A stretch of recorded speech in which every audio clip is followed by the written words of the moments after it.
The Brotherhood of Justice is a pretty interesting film. I watched this because of Laurie Loughlin. I don't know if I would have watched it otherwise had I just discovered it randomly, but I'd say I'm pleased I had a reason to watch it. This was released in 1986.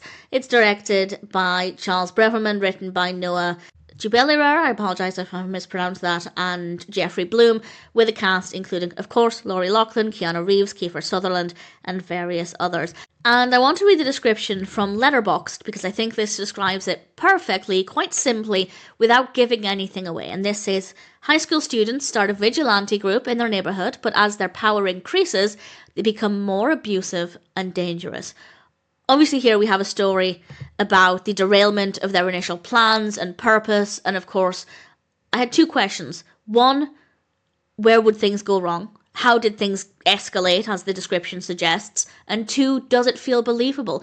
And before I even started watching it, I could see that happening. I was believing that things could progress in a way where they start off with certain intentions, but maybe because of influence or because of something somebody says, things take a different direction.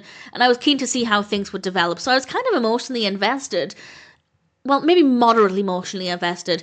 Before I even started watching it, I was already invested in the narrative. I wanted to know answers to these questions, and I'm pleased to say that it really delivers. Obviously, I won't spoil exactly what happens, but I think the narrative has a lot to offer. It generally tells the story in a really engaging way. The pacing is really good as well. So as a story, I have absolutely no complaints.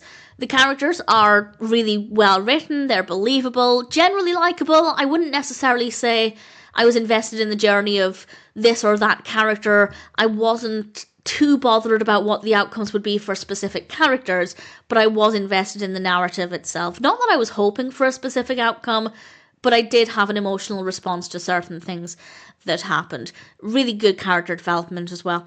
Visually great with strong lighting, which I always love. Great camera work, some nice colours, some good music. Some of the music I didn't love, but the music in those instances did fit the scenes well. So I didn't love every aspect of listening to it. It was also very few and far between these moments. But it's not that the music choice was bad, I just didn't necessarily love all of it.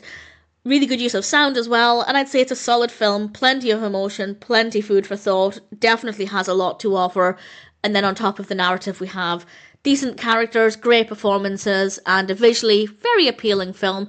The Brotherhood of Justice is a decent experience, and it's certainly a film that I'm happy to recommend.